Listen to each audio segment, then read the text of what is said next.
It's early morning. You're already running late. Bag on your shoulder. Coffee still too hot. Head already on traffic and the first meeting of the day. And then, that sound. Sharp. Piercing. Non-stop. Your bird, screaming the second you move toward the door. If that's your morning, stay with me. Because today I'm going to walk you through something called the quiet separation system. A step-by-step approach that helps your bird stay calm when you leave. And before you swipe away, I want you to understand something first. This isn't just about noise. If separation screaming goes unaddressed for months, it strains your relationship with your neighbors. It puts your bird in a state of chronic stress, and in some birds that sustained stress shows up as feather plucking or feather-damaging behavior. This matters. So let's get into it. First, you need to understand what that scream actually is. Picture this. You take a 3-year-old child. You leave them alone in a huge, dark forest. Then you turn around and walk away. What does that child do? They scream your name with everything they have. That is your bird every single morning. In the wild, birds like parrots live in groups of hundreds, sometimes thousands. Being separated from the flock isn't an inconvenience, it's a threat. It signals danger. It means something is wrong. So when your bird loses sight of you, that ear-splitting sound has a biological name. It's called a contact call. It isn't trying to annoy you. It isn't acting out. It's asking a question. A very loud question. Where are you? Are we still connected? To you, it sounds like chaos. To your bird, it's communication. The only kind it has. Now here's where most owners accidentally make this worse, even when they mean well. Let's say you're in the other room. The screaming starts.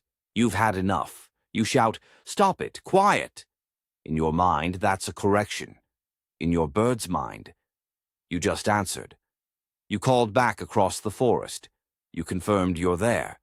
And now your bird has learned something very important. If I scream loud enough, they respond. So it will scream louder next time. What about rushing over to comfort it? "Oh, sweetheart, I'm leaving soon. It's okay." Soft voice, gentle tone. That's even more reinforcing. You didn't just answer. You rewarded the scream with attention, and covering the cage in frustration, throwing a cloth over it. Here's the rule in bird psychology. Almost no response is truly negative. Even scolding, even punishment. As long as you show up, that's interaction. And for a bird afraid of being alone, being scolded is still far better than being ignored. Every time you walk over, you're confirming one thing. Screaming works. And that's how the cycle locks in. The bird screams. You react. The reaction proves the strategy worked. Tomorrow morning, it comes back stronger.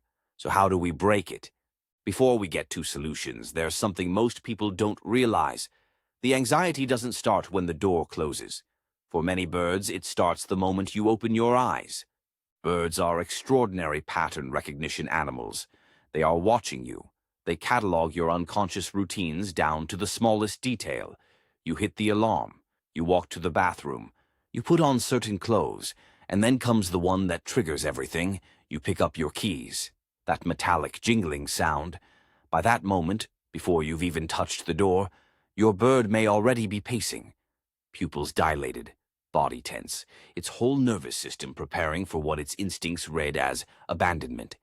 In behavioral science, this is called an antecedent trigger. The keys don't just mean leaving anymore. They are the alarm bell. The countdown has already started.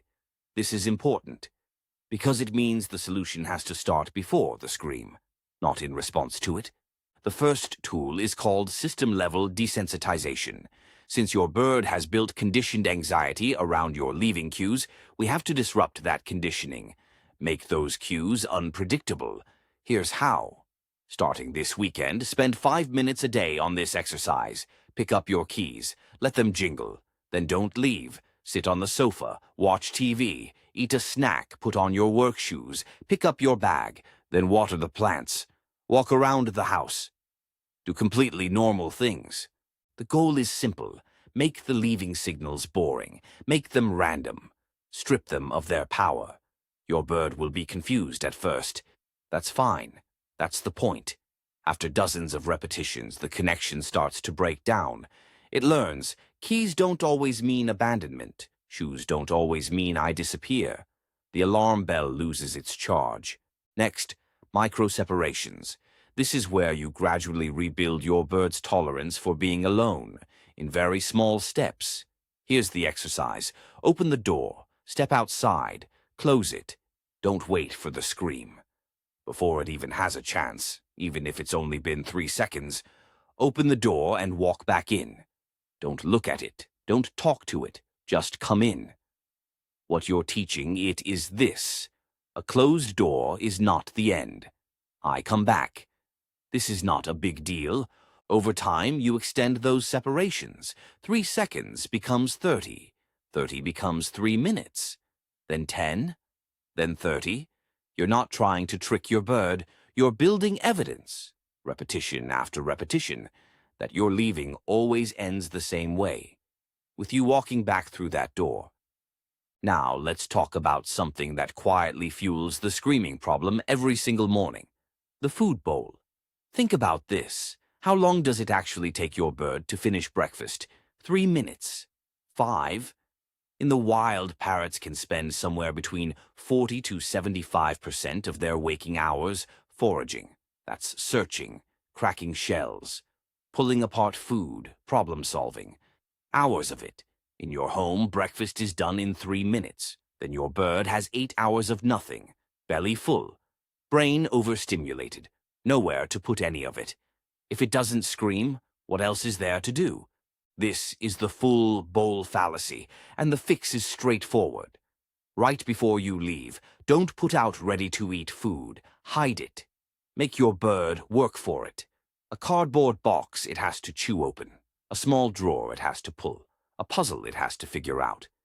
When its attention is locked onto tearing paper, finding hidden food, solving a challenge, the screaming is often replaced by something far more valuable. A behavior that uses its brain. That mental engagement carries your bird through the first stretch of the morning, and that first stretch is the hardest. Here's the part most people don't expect. What you do when you come home matters just as much as what you do when you leave. After a full day away, most owners feel guilty. So the second they open the door, they go straight to the cage. High-pitched voice, big energy. "Baby, I'm home. I missed you so much." Immediate takeout, maximum excitement. This is a mistake. If every return becomes the most emotionally explosive moment of the day, you've made reunion into something enormous. And that makes the waiting harder. It sharpens the contrast between you being gone and you being there. The correct approach is the calm return rule. Open the door. Move like a wooden person. Don't look at it. Don't speak to it. Take off your shoes, put down your bag, wash your hands, drink some water, wait 5 to 10 minutes.